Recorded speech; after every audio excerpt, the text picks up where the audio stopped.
Cool. Welcome to episode 75 of the PHP Town Hall, the Battle of the Frameworks.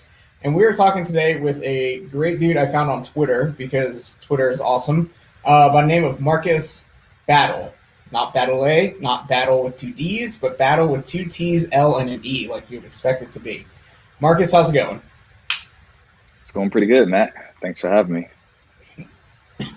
So and I'll introduce Ben in a minute, but just a little bit of background.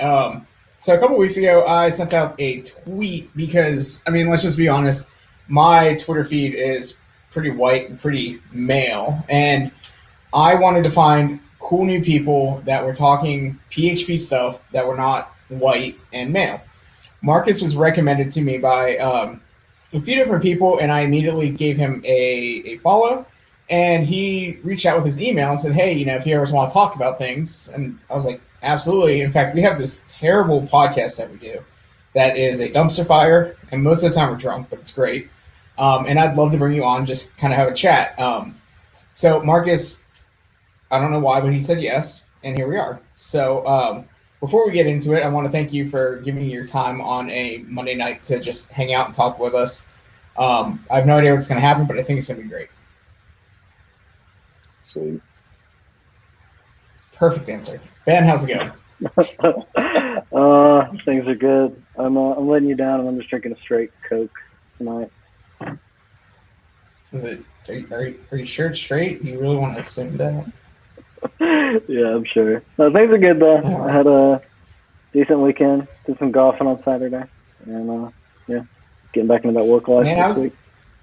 I was in the woods last weekend, and I did not have a cell phone signal for 3 days, and it was the most glorifying thing I've ever done. So we did that off-grid cabin like a month ago or whatever, and the first day I really enjoyed it. Right, we had cell signal, but it was still very back to the woods kind of thing. And it was like first day was great. The second day it was like, holy shit, am I bored? I'm not built for this. So, they had the first day, Kieran was actually giving me a hard time. She was like, are you sure you're going to be able to survive without the internet? I was like, yeah, watch me. I can do this. And when we got to the cabin, they had a couple books. One of them was written by the authors of the company that did the campsite. And then they had Zen and the Art of Motorcycle Maintenance. So I just grabbed that book, and those 2 days just flew by. That is a great book. Were you just like in the woods in the middle of nowhere, like on a lake, or did you do anything, hiking or anything? We could have done some hiking, but it was raining pretty much every single day we were there. We were right on the edge of the Chattahoochee National Forest, right up in the North Georgia mountains. So basically like an hour from where my parents live, about maybe an hour and a half or so from North Carolina. So, I would totally do it again. And I recommend everyone do it just because there's so much just a waterfall of information being thrown at you. And it's just great to turn things off for a couple of days and just not think about the terribleness that's going on right now. But so anyways, to get on to the cool stuff, Marcus, so you're a content creator at Twilio. What is it?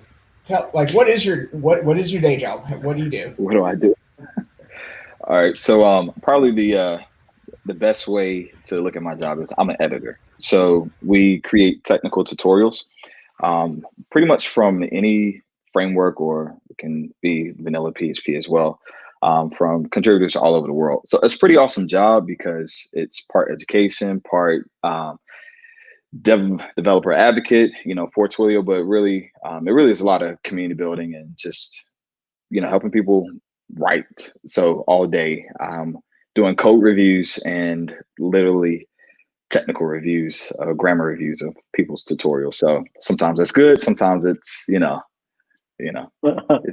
you have a background in technical writing, or how did you get into that?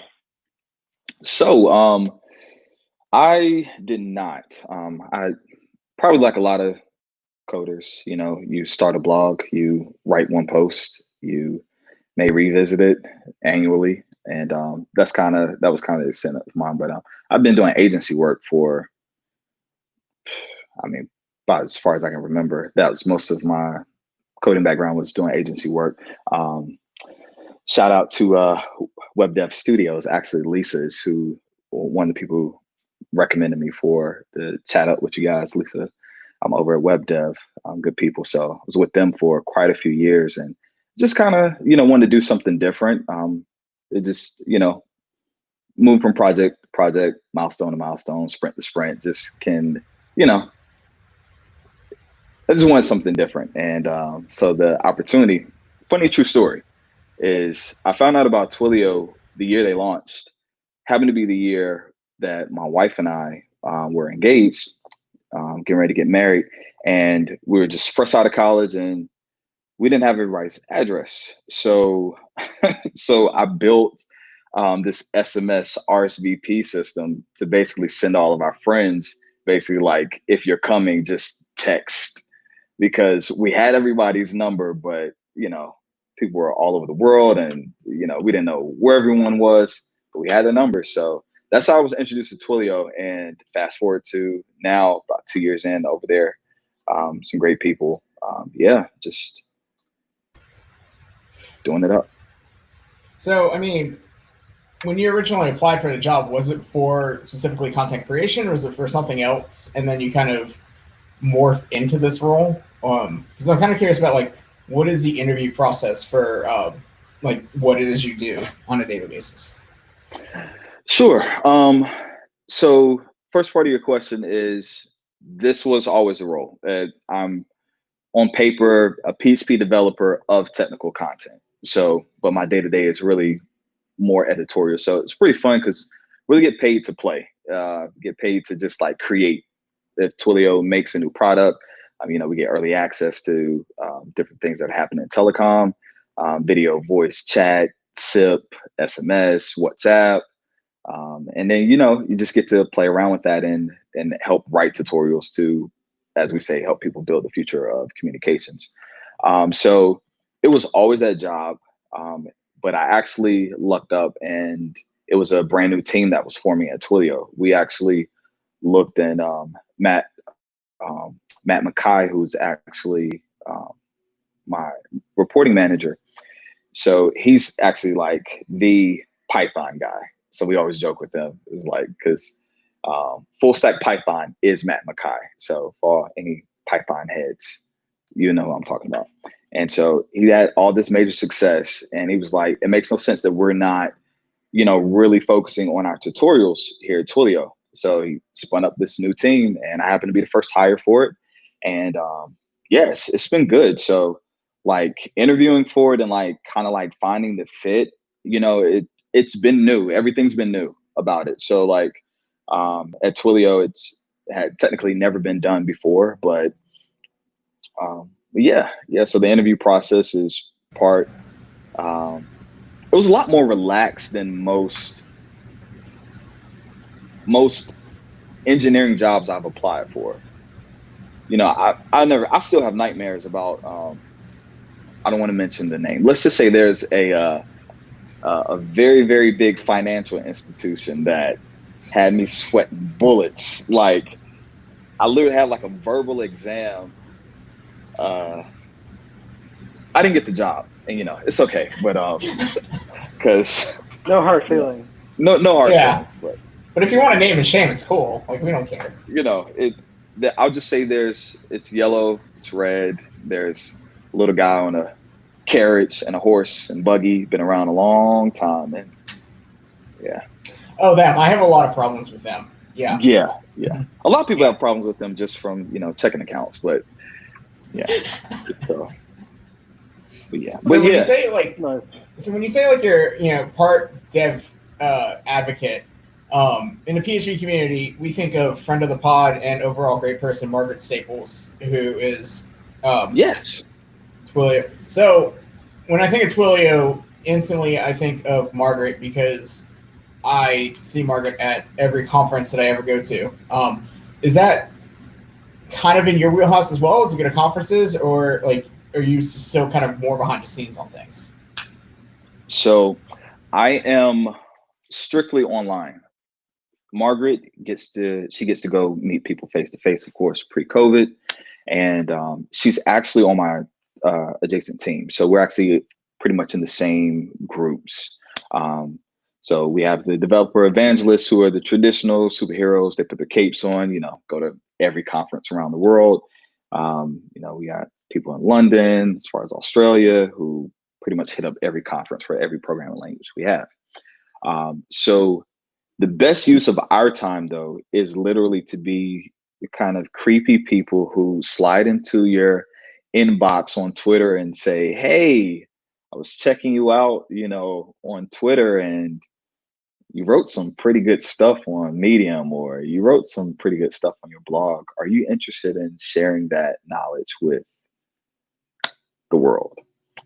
Because essentially you write for us, and it's not to say, don't do your own blog, but just the exposure that you get. I mean, you're literally getting tens of thousands of impressions, maybe in a month, and sometimes annually. If you write something that's gold, you might get 100,000 impressions easily. So something to think about. And we pay too, which was the other cool part about it, which is like, it's not just, I really like it. And I want to sound salesy. I do marketing anyway. I don't want to sound salesy, but that's really like the coolest part about it. Like I wrote a tweet when I first started, and we joke about it's kind of the tweet that was heard around the world, because the thing went viral to just say like, "Hey, if you want to write for Twilio, we have this awesome new program. You can get paid, and what better way? You're building stuff anyway." And the other thing is everything isn't a Twilio product, which is pretty cool. So like if either one of you, there's something you've just been building, like it can be in Vue, because I play around with Vue.js like a lot. Like I love Vue. I favor Vue over React for like front end type stuff. And but yeah, it can be anything. You could write about PHP 8's new features, and as long as it teaches somebody something, yeah, we'll pay you for it. So Ben doesn't pay me, but you'll pay me. Shit, am I getting kicked off my own podcast? You might. No. It's collaborative. I'm resigning. I quit. I'm out. Even Phil pays me. That's how bad it's gotten. So I know very little about like the life of a content creator, really, right? Like every blog post I've ever written has taken me probably multiple weeks or 2 hours, depending on how much work I put into it, right? It's like one or the other. Either I just really work through it and hate my life for a couple of weeks, or I just like type something real quick and that's it, But what is it like doing that for a job, right? Like how many posts are you able to get out in like a day or a week, or what does that kind of day-to-day look like for you? Yeah. So no, I feel your pain there. So if I'm writing the tutorial for me, along with my other responsibilities, it might take me a week. I try to keep it small. So like our goal is we really underline like high quality, and we just define high quality by not just the grammar side of things, but just, does it work? Is it, are you still using, parenthetical arrays? Have you at least switched square brackets? Different things that aren't just going to appear to just be bad code that, PHP has enough of that stigma associated with it. So we don't want to add to that. But my day-to-day, here's something. So last month, I run the PHP community. We also have one of my colleagues does .NET, basically all the Microsoft stuff, C#, .NET. We also do Python. And who else do we have? And then all of us kind of together field different things for JavaScript as well. So various, permutations of whatever framework it is. And so last month we published 30 together, pretty much the 3 or 4 of us. That seems like a lot. It is. We published so much that literally Friday we were just like, stop, just don't don't publish anymore. So it's our highest month date since the program started a couple of years ago.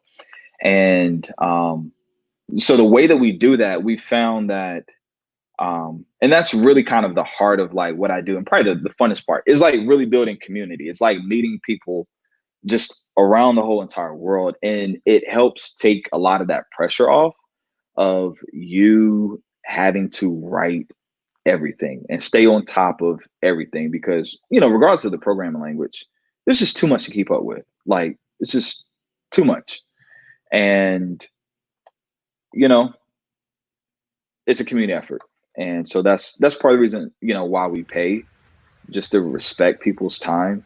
And we try to keep it small. Those are one of the things that, we do. And we pretty much have like a 2-step process. So like you write something, some people say like, well, what's the magic length? Well, there is no magic length. The magic length is, did you complete your thought? If you're talking about one feature versus 3 features of any framework, we just say like, just focus, like just hyper focus on like the smallest thing possible. And from there, it becomes a little bit easier. On average, they're about 6 to 10 pages. The average post that we produce for PHP are about 6 to 10 pages, but that includes code and full code. So, so word count may only still be about 750 words, 500, 750 words, which is decent. Okay. So when you're reviewing the article, obviously you're doing like grammar, spelling, and all that kind of stuff. But so if they provide code samples, like, are you in charge of also pointing it down to make sure it works and all that kind of stuff? And so, how would that work if, like, let's say on Monday you're doing Laravel, Tuesday you're doing Symfony, Wednesday you're doing vanilla PHP, and then you're back to the battleground of Symfony components, Laravel on Thursday. Like, do you just spin up do you have a VM for everything, or you just kind of wing it as you go? So I am, you threw me off when you said a VM for everything, because I have like a love-hate relationship with like Docker and stuff like that, mostly hate. So I try to stay away from it. So I found the truth is, every week I'm learning how to improve my own process, because what happens is we get what we call repeat contributors, who are people who virtually write for us every week. We have some people who write literally 3 to 4 times a month, and I can kind of expect what they're kind of going to give me. But yeah, it literally is like that. Today was Laravel and custom WordPress plugin. And some days I'm literally just like, no, I can't, I can't switch. Like, I can't do it. And, but for the past 2 weeks, I've just been doing grammar first. And that has been like a lot more liberating to just do like grammar first. And that way I know kind of what to expect, and then I can just kind of organize the rest of the week. So like Monday and Tuesday, I'll go through my inbox. I keep like a spreadsheet of just a pipeline, as we call it, just to see what like the content publication schedule looks like, who submitted stuff, who's kind of been hanging in the shadows for a little bit, maybe they've been working on theirs to get to the point, and basically like who's ready. Whoever's ready, I then organize them based on length. And so if it's 2 pages, it's going to probably go to the top, because I'm just going to like knock it out. Working from home, it gets distracting. And so sooner the better, knock those out. So I try to knock those out by around like Tuesday or Wednesday. And I found that it's like easier to just focus on the grammar, because the hardest part is really just kind of staying focused through people's writing. And and then if I know them, I'll also organize based on who I know I'm probably going to have to massage a little bit more versus the other. And then I spend like Wednesday or Thursday having fun and like building whatever it is that they make. So to your point, yeah, I have to clone their repos. If they include like a GitHub repo, I have to clone it, make sure that I can just like pop in whatever credentials that they have. And it works, because sometimes we get that and it snowballs into like this customer service type thing where people are pinging you as the editor or even the author if they can't get in touch with the author and saying, hey, I built this and it's not working. I have this compiler error. It's just like running like open source software. Everybody is going to come straight to you and they're not going to spend the time to figure it out, even though you literally wrote a map. They're not going to debug it themselves. So, but yeah, so code reviews, like which things are hardest for me is sometimes the code reviews versus the grammar, because, the pressure is with us doing this kind of like corporately organic, because it really is very like grassroots what we're doing in this big corporate bubble. But it's just the code reviews can really take you through. I think the worst thing is try this one. So I had this great post, the longest ever written for the PHP community at Twilio, hands down. I don't have to ask anybody. I know it. The longest, 45 pages with code. And it was an anomaly, but it was a pretty sweet system. So this guy, I think Alex wrote that. Alex Doon, he's in the UK. So he wrote a lone worker system. So basically, like, if you don't know, if anybody's watching, like, you don't know what a lone worker system is, it's if you are the lone worker in kind of like these high risk jobs, like let's say you drill or oil mine, or if you're like one of the people who have to literally climb the telephone poles and fix a cell tower or something like that. So basically, a lone worker system checks to see whether or not you're dead. That's really it. Literally pings you to be like, hey, are you still there? Are you still breathing? It's like a heartbeat check, but for humans. Yes, literally. And so literally, if you don't reply within whatever interval you set, depend on the job, like, and it may be 5 minutes, you have to like literally text back and say like, yes, I got your message.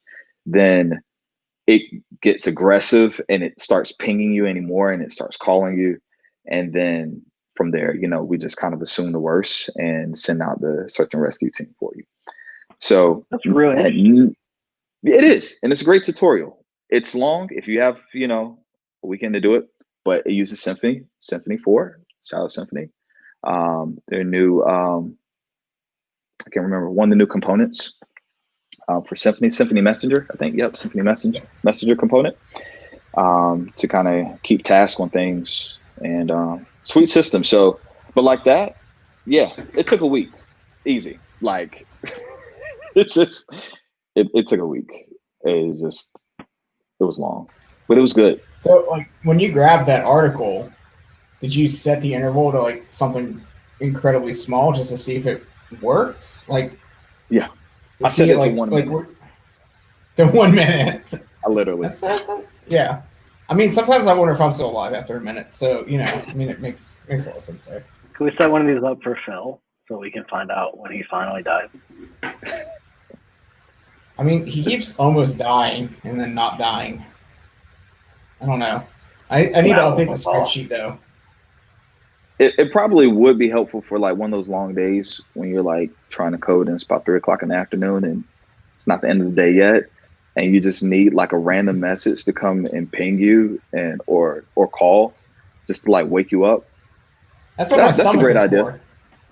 Like my stomach is like, buddy, it's been 8 hours and you haven't eaten anything. You should fix that. You need some hot chicken. Yeah. Oh, I need a hot chicken. Yeah, there you go. Every 8 days. Go eat hot chicken heartbeat. Yeah. Yeah. Hotchickenheartbeat.com. So Marcus, That'd be amazing. what are your thoughts? If I didn't on have, the like- Oxford comma? I'm sorry. What are your thoughts on the Oxford comma? Good, We're asking the hard questions here on the town hall. I see that. I can imagine like half of our listeners are like sharpening pitchforks right now. No, it doesn't matter how you're gonna answer, but we're all nerds, and So- ultimately, To make Use or it. break your career. Hey, well, I have to speak from Twilio. Then I'll put on the Twilio hat, put on the owl hat, as we call it, for, so that you'll still respect me in the streets. Use it. You have to use it. Have to use the Oxford comma. Have to.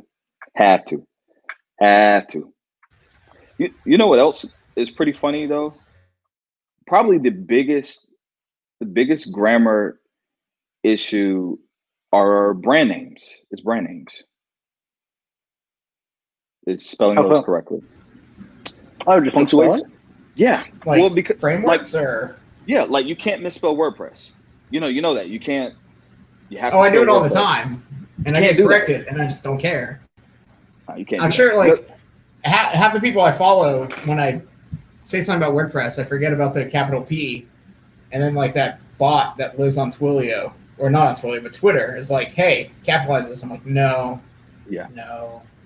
Yeah, you have to calculate. But yeah, Oxford comma, yeah, you need it. Need it every time. Have to use it. It is there on purpose. We have to separate those thoughts. we have to. Those last two things do not necessarily belong together. So yeah, we have to use So it. when you're editing posts, is it? I mean, is it a? Do you find it's easier or harder to handle grammar and spelling with non-English speakers who are typing? Yeah. I feel like this could like make or break my entire life on Twitter right now. Yeah, I have to answer this. I have to answer this one diplomatically.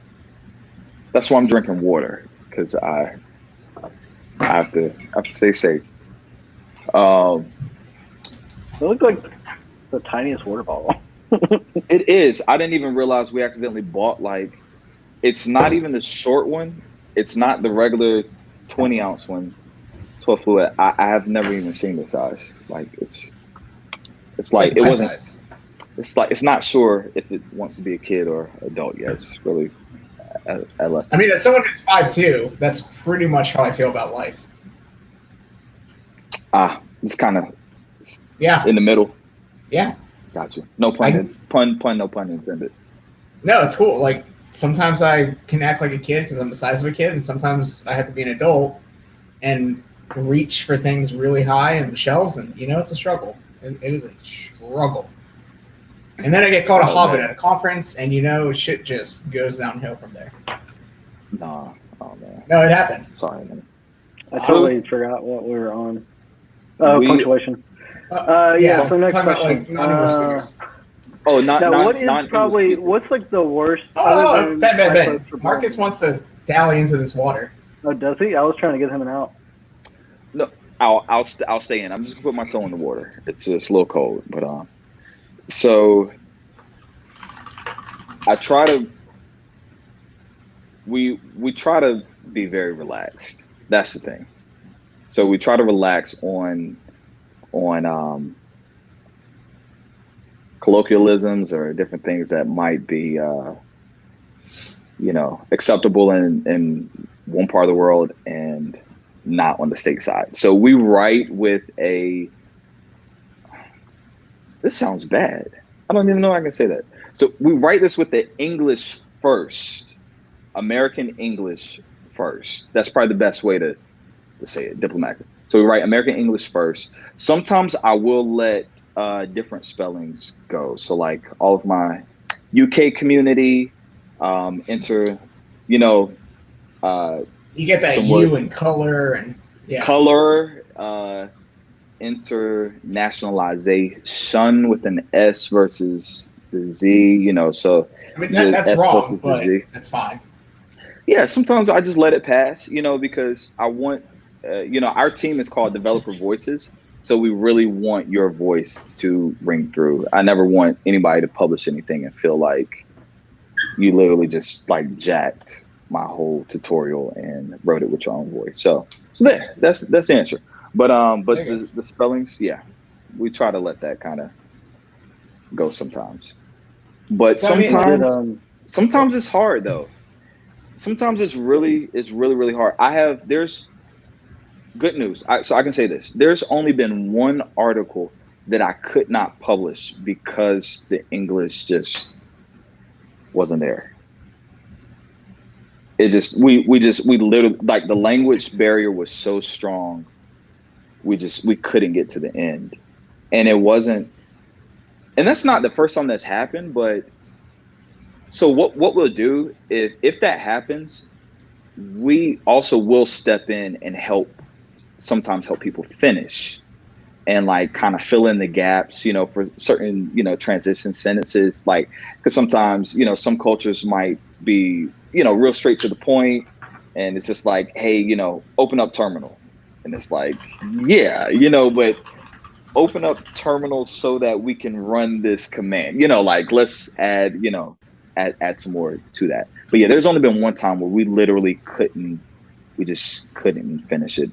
But it is cool. We are starting to translate a lot of our content, like with real translators, which has been pretty sweet to see.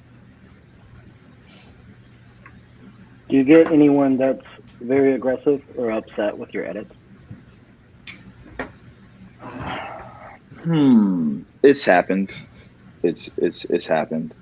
But for the most part, people are kind of mild. I think that I don't know if there's sometimes people just say like, hey, I just either want the money or I want my stuff to be published on Twilio, so I'll put up with it. But and it also depends on the language community, hands down. So I feel like PHP developers, I don't want to be divisive, but we can be a little bit more relaxed based on, what ecosystem we come from, and but you can't misspell WordPress, you has to have the capital P, but yeah, everybody's kind of chill. I try to keep it fun and, and really, really light. Like, we have people who are starting whole technical writing careers just by going through our program. So it's really awesome to see like the evolution of our repeat contributors. Like, it's been really sweet to see people like come through and they're just like, I just want to try this out. And it's like, oh my God, I actually like writing technical content. And so, the relationship, it just becomes win-win. Like, one of the first writers, she used her tutorials at Twilio to land a job at Google. So that's really cool. Yeah, that's pretty cool. Yeah.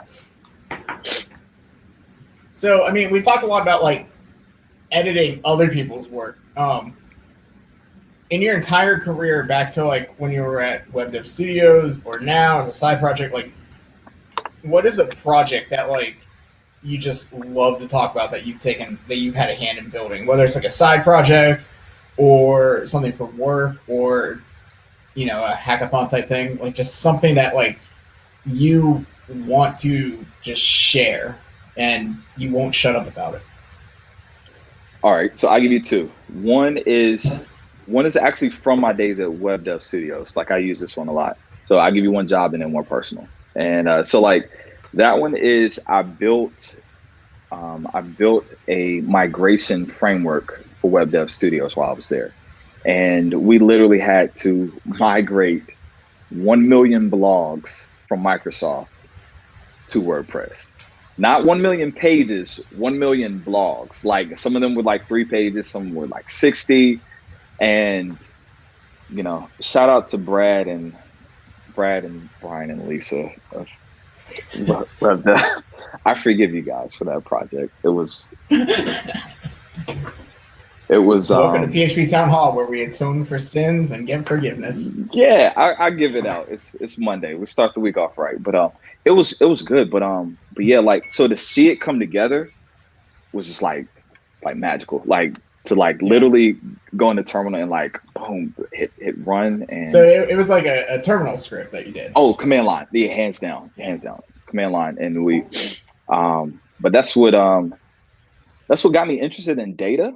So I used to actually call myself a data migration specialist because that's what I started doing at web dev. It was just like data, just throw the data over and let's see if we can get it into WordPress. Personally, my funnest one has been this reminder system that I built.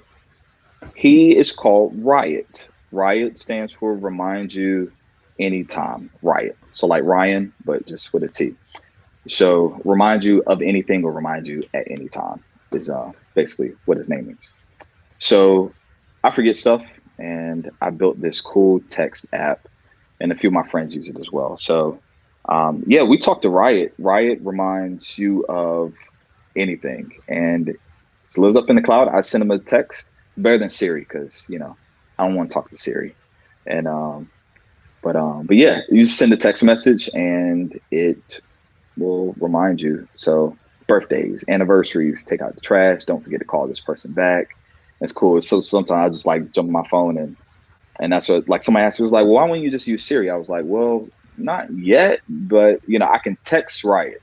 So it's pretty cool. So like if I'm on a call like this, I can just pull up my phone and be like, hey, remind me to call my mom. And and it's some pretty sweet system. So like if you don't give it a time, it does, and it actually does have some natural language processing that I just wanted to do myself. Of course, there are platforms and frameworks because all the criteria is pretty static. It's not, doesn't really change too much.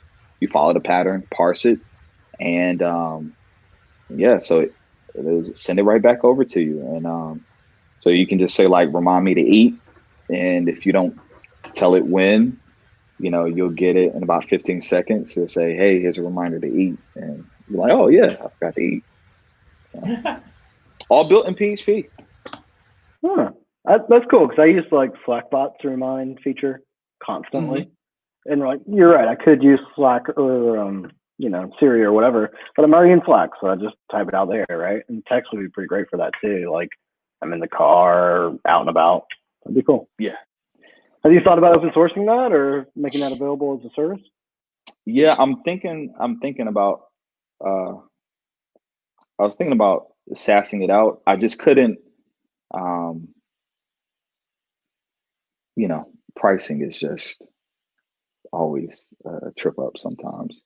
So but yeah, I probably will release it later on this year. I actually have another idea for it, which I'll share with you guys when I'm done with it. So there's an iteration of it that just makes a little bit more sense than the kind of everyday stuff. But I will connect it with Slack too. So the other part that I just finished with it is it connects with your Google Calendar. So so if you specify a actual like event, it'll add it to your calendar as well. So if you're like, hey, remind me to go to the doctor or whatever, and you put the date in, it actually put it on your calendar. So you kind of get it from both. So that's if cool. you're interested, I can, yeah. Yeah, I'm definitely interested. I have a horrible memory, so it's relevant to my interest. Yeah, I mean, I texted Ben like right before this, and I was like, we're still podcasting, right? Because even though it's on my Google Calendar, I was still like, yeah, you never know. So it'd be good to like have another reminder to be like, hey, we're podcasting today. Yeah. I don't know. Those text messages are just sticky. I don't. Some of mine. They are. Yeah. Just can't ignore it. It's like you just have to. you have to look. I can't take that bubble. Yeah. It's almost convenient that you work at a company who provides a text message service that you fit that conveniently into our conversation. Yeah. No. Well, always be selling.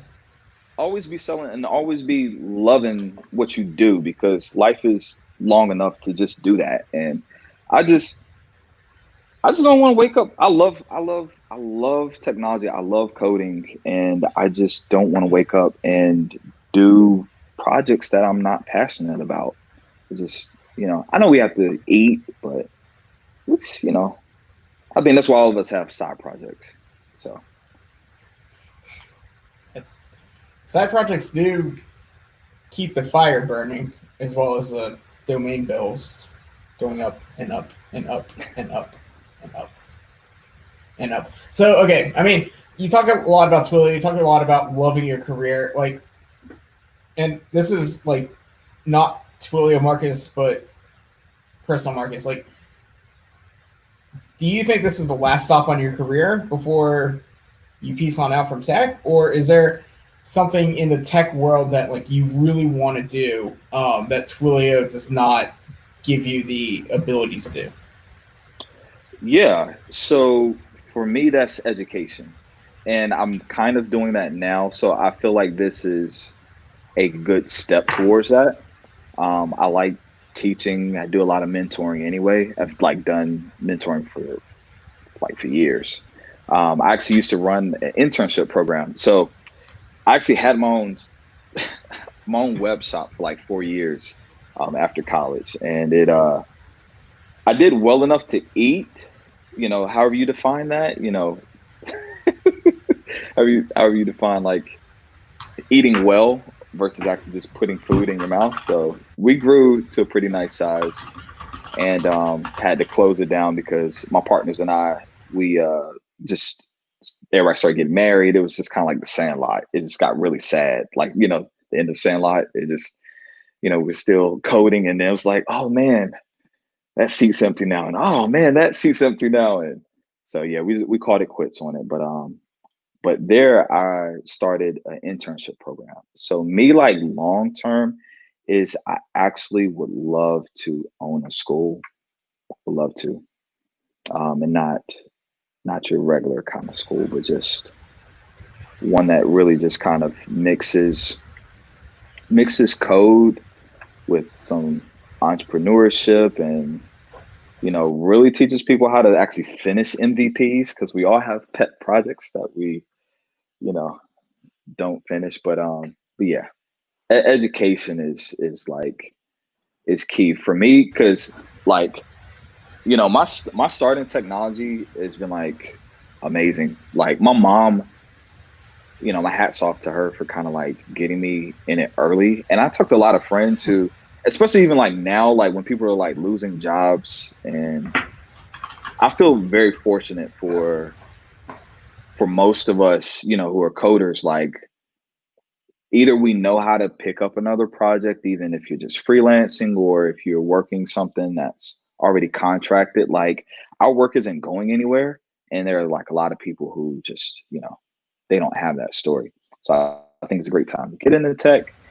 And but yeah, I started coding when I was 12, so I got in like pretty young. That was back in the GeoCities days. I don't know if you remember. I'm getting ready to. Am I going to date myself? That's when I started too, back in there. Am I? Okay. I might have still been in middle school. I was in middle school then. Yeah, GeoCities, Homestead. Is that what it was called? Yahoo Homestead. There's like Angel. Oh yeah, Angel Fire. Angel Fire. Yeah. Angel Fire. Yeah. So I got started back then. I got paid $500 for my first website when I was 15, and then that light bulb went off. I was like, oh, well, that's like, you're fucking rich at 15 with 500. 15, 500? Yeah, I don't. At 1,500, I mean, shit, you can buy all the Legos. That's back then. You get all that cool Star Wars shit. I have no idea what I did with the money. Come to think of it, no clue. But I had it. It was a check with my name. I remember. But yeah. So education is like that. That's like the long goal. So I mean, and I would love to own a SaaS product. Well, you do. You just haven't figured out how to price it yet. Let's just be real. Okay, I would love to own a SaaS product that is priced appropriately for the market, and in the hands of, I won't be greedy. If it's in the hands of at least 100,000 people, I would be able to at least, be okay. And small number, 100,000. Yeah, that's a small number. That's small. Is it though? 100,000 is small. I mean, Just users. I don't even have to count them active everyday users. I just want the signups, organic, authentic signups. If you charge $1 a day, that's $100,000 a month. I mean, you're rich. In the words of Dave Chappelle, you're rich, bitch. Rich, yeah, rich. Rich, bitch. So, I mean, speaking of like going down the whole education platform, we touched on it earlier with like Margaret Staples kind of heading up to the developer advocacy program for Twilio from a conference standpoint. Like, do you have any interest in taking that step and speaking at a conference? Is that like kind of a thing that would interest you down the road? Oh, sure. Yeah. I love to talk. So this is right up my alley. Even just hanging out with you guys. But yeah, I would love to speak more within the tech community. It's how, I have no idea. I don't know how that ticket works all the time. I was trying to get into, before I left the WordPress community, and hold on, I don't want to say I left the WordPress community. Before I sidestepped into exploring other frameworks that are just as popular, and maybe even sometimes more popular. Does that work, guys? God, I really want to have this conversation. Does that work? Maybe that works. Yeah. Let's talk about WordPress versus Laravel here for like 5 minutes. Sure. It's your show. It's your show. It's not my show. It's Ben's show. He just asked me to be host. Yes, Ben. Did Taylor pay us this month or no?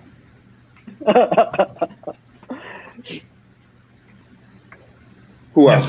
You guys in there. You guys got. We don't really have sponsors. So, I mean, like, we don't. We had one sponsor one time, and it was Matt. Oh, that's right. I did pay you guys, and we got nothing from it.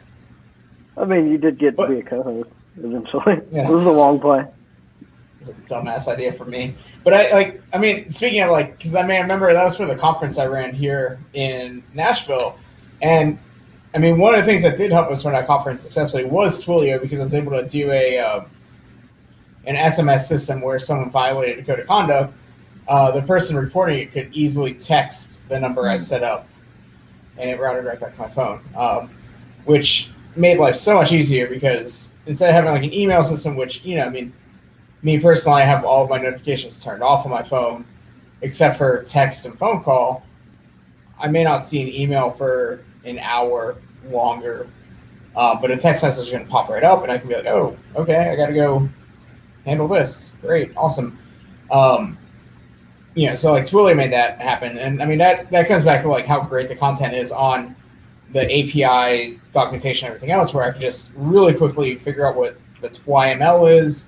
And without even actually writing any code, just a few lines of TWYML, have a complete working reporting system. So, I mean, that goes back to just everything that you all set up over the past years is, pure greatness. Pay us, please. I'll see. Maybe you'll get some credits. Word. Yeah. I love how like every guest that comes on, Matt tries to convince them to give us money. I think we can at least get some credits. Like I would bet $5 of my own money that I can get you some credits. I mean, I can give you my Venmo. If you want to give me that $5, I'm hungry.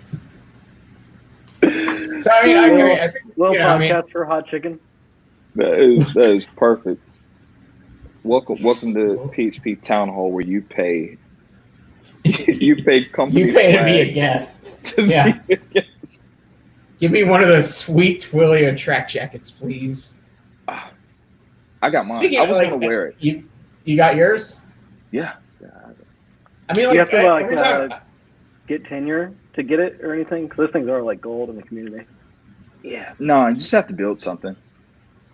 I remember, like, man, I don't know if I still have that shirt, but the old Twilio T-shirt where it had the Twilio written in the foam cord.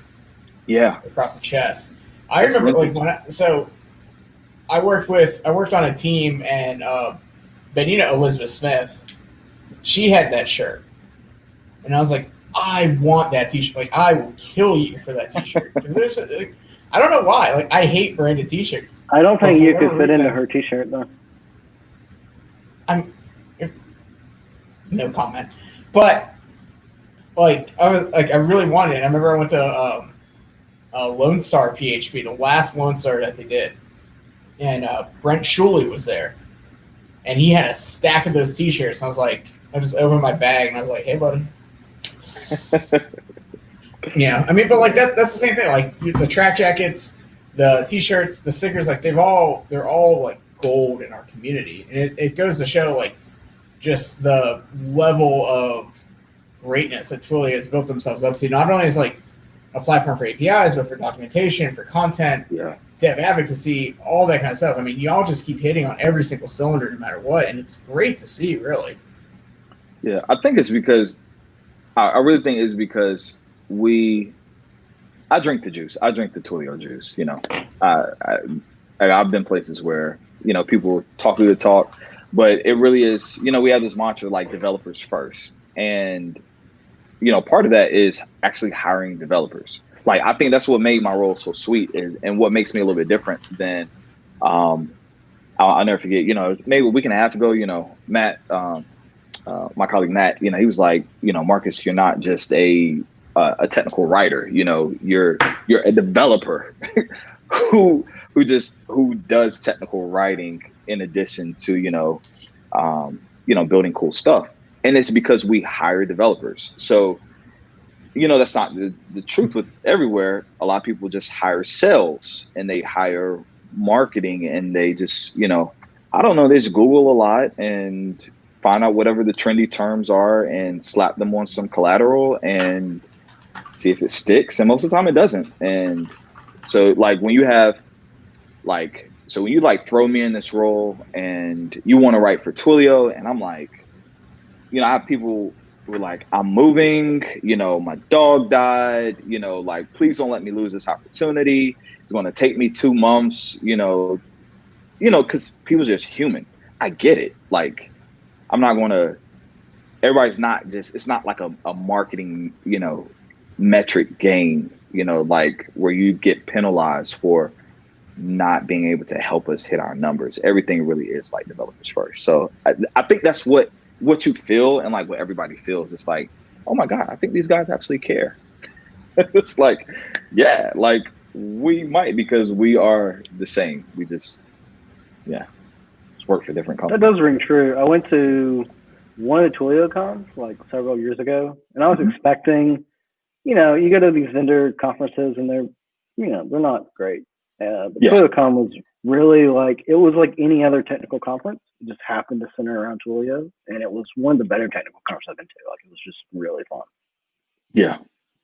Yeah. It's even, I'm glad like there's no internal rule, like even with my job that says like, you have to talk about Twilio with every tutorial.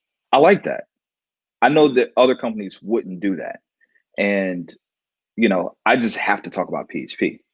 Cool, got it. I like PHP, but I still can talk about other stuff as well. So, yeah, it's fine.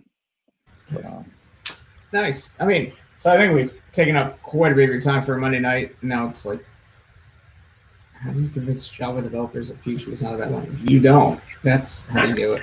So we have a comment from YouTube with a question for you, Marcus. How do you convince Java developers that PHP is not a bad language? How do I convince Java developers that PHP is not a bad language? Can we take a second to appreciate how fucking professional this little pop-up thing looks? And we're moving up in the world. Yeah. I mean, that's pretty cool. Sorry. It scared us, but yeah, it's pretty cool. So, you know, first problem with this question is somebody's assuming that PHP is a bad language. How do you convince it's not a bad language? I would say build something. I would say build something with a tutorial from anywhere. I would also say appreciate the fact that Twilio's market share. You know, I know people always talk, I mean, excuse me, not Twilio, PHP's market share. Look at that. Can't even get it out in the system. You know, I would tell people like when people, I literally had somebody, true story, and I'll answer your question with this. True story. my first Signal, which is Twilio's conference, met this random developer from Oakland. She looked at me and she was like, "So, what language do you use?" And I said, "PHP." She literally bust out laughing in my face, and I just had like the blankest look. Like, okay, well, first of all, I can't respond how I might want to because I'm at work. Second, what are you laughing at? So I asked her very casual. I said, "Well, what's so funny?" And so the same education that I gave to her, I'll give to you. WordPress currently is using what percentage of the internet? Like what number is it at? Is it like a 30%, 25, 26, 27? 27 maybe, I think it's the last number I might have saw. Yeah. Yeah, so 27% internet, use that, Laravel has its place, Symfony has its place. Like from back end, like you just cannot deny PHP's existence. And so I think the first thing is Java developers along with other people. I would throw Java developers along with the Microsoft family, the C sharpers and the .netters and market share means that it's here. The other thing is I would tell you to build something, build something cool, like whatever you say PHP can't do. I mean, we have WebSockets now, it's like you can do stuff with PHP that's really, really amazing. Also, consider the fact of what PHP is and what it isn't. Because a lot of times, I don't know about you guys, but like sometimes this conversation happens and, it starts getting compared to like more front end UI specific languages. I'm just like, that's not even fair. Like it still is a server side language. Like we're not here to, it can mix and it's kind of hybridish, but appreciate it for what it is and what it does first. I mean, that's a great answer to anyone. I mean, because we still deal with that whole why should you be doing PHP in the year of our Lord 2020, and I mean that's probably one of the best answers. And as a side note, when you said C sharpers and .netters, my mind immediately went to that Outcast song "So Fresh and So Clean," where he's like, Gator Belts and Petty Melts and Monte Carlos and Elder House is like C sharpers and .netters and Monte Carlos and Elder House. Yeah. So, I mean, I think Ben, do you have any other questions you want to throw his way, or? No, I think let's wrap it up with a couple of fun ones. What do you do for fun away from the keyboard? Play with my kids. Yeah. How many kids you got? 2. A 3 and a 6-year-old who happen to almost have twin birthdays. So June 10th and June 11th. Amazing. They were almost born on the same day, 3 years apart. Crazy, huh? That is crazy. So, I mean, like when they get older and you want to have one birthday, how are you going to deal with that? When you're just like, all right, kids, we're celebrating on June 12th. Yeah, this year was almost a full disaster. We thought our son is the oldest, so we thought that he would be able to wait. And his birthday happens afterwards, and every hour he just got sadder and sadder. And it was horrible. And the other thing is his gift, we ordered it, and it took an extra day to come, or else we would have just given him his like big surprise gift. So, we had like some small stuff on the plate for him, but so he's just watching his sister. I don't know. It was like, I don't know. It felt like watching somebody, on Christmas that had no toys, but they knew all their friends did. And he just got so sad. So yeah, when they get older, so at least for right now, together, we're just celebrating. We're just celebrating on the same days. That's it. Same days. Nice. We'll figure it out later. Nice. Are you working remotely because of COVID, or have you been working remotely? Oh, so I've been working remotely for like 8 years. So COVID really didn't disrupt. If anything, COVID, it made my job a little bit more intense because we had to step up and help all the other teams, specifically like, Margaret and, the rest of the dev evangelists who no longer had events to go to, and literally the company had to pivot. So everybody went content. And so we found ourselves like helping out everybody. So I've been working remote, which is one of the cool things. I got to stay in the South and still work in Silicon Valley. I mean, Can't get any better than Pretty that. great. Yeah. I don't know, man. Living in the South, I'm kind of sick of it. Let's just be real. Yeah. Well, Yeah. it's like being somewhere with bad water. You get used to it after a while. Other people can't drink it, but you can. I mean, there's only certain places in the South I'd like be willing to stay for. Nashville isn't one of them, but there's a few places. But for the most part, I've been in the South since I was like 6 years old, and I'm like, all right, I'm ready to go.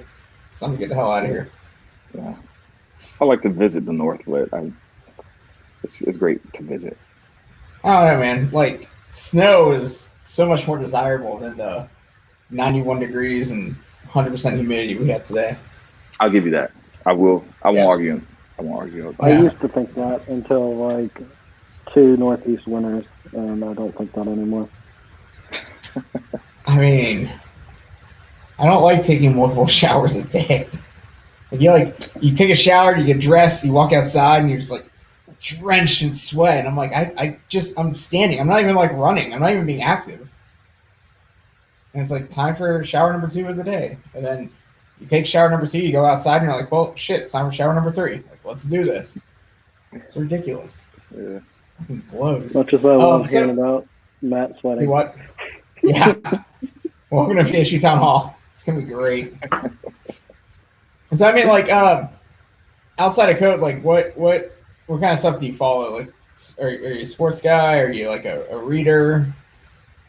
Yeah, I read. Used to be a musician. Used to play. So music is real big in our house. So I used to play What'd you bass guitar. I still can Nice. play. So Yeah.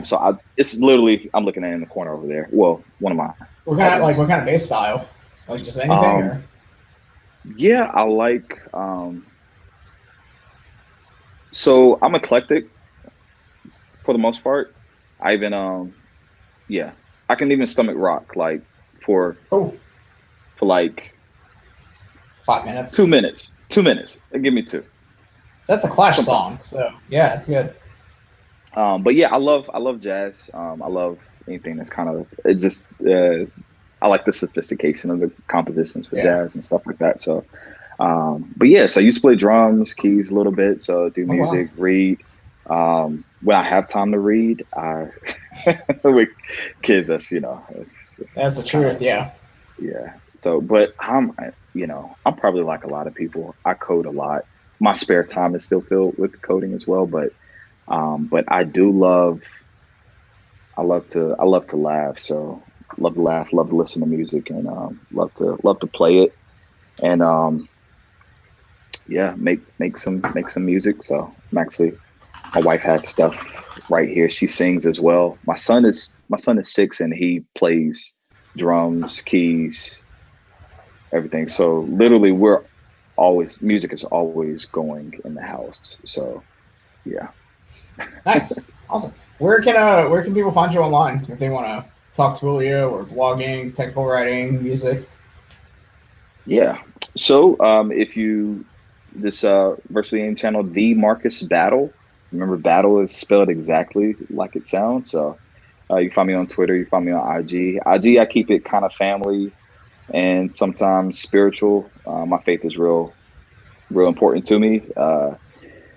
Twitter, I keep it tech because my political opinions can be a little strong. So I just watch everybody else's. And on Facebook, it's kind of a hodgepodge of everything. So I stay open, so it depends on how I'm feeling that day. Cool. Awesome. Yeah, I mean, thank you so much. Battle. At The Marcus Battle, you can find him on Twitter, Instagram. I don't think anyone should go on Facebook anymore. That's my opinion. I agree. Yeah. I'll be coming off probably this year. So yeah, but thanks. No, I mean, thank you. Like, I mean, this is kind of impromptu. It's kind of thrown together at the last minute. But this was honestly one of my favorite episodes that we've recorded so far. So thank you so much for taking the time. Ben, your turn. I thought you were telling me bye, Matt, but no. Thanks for coming on, Marcus. It was a good time. No, appreciate it. Yeah, you're welcome. Thank you. Awesome. Thanks, everybody. We'll catch y'all later. Take care. Bye.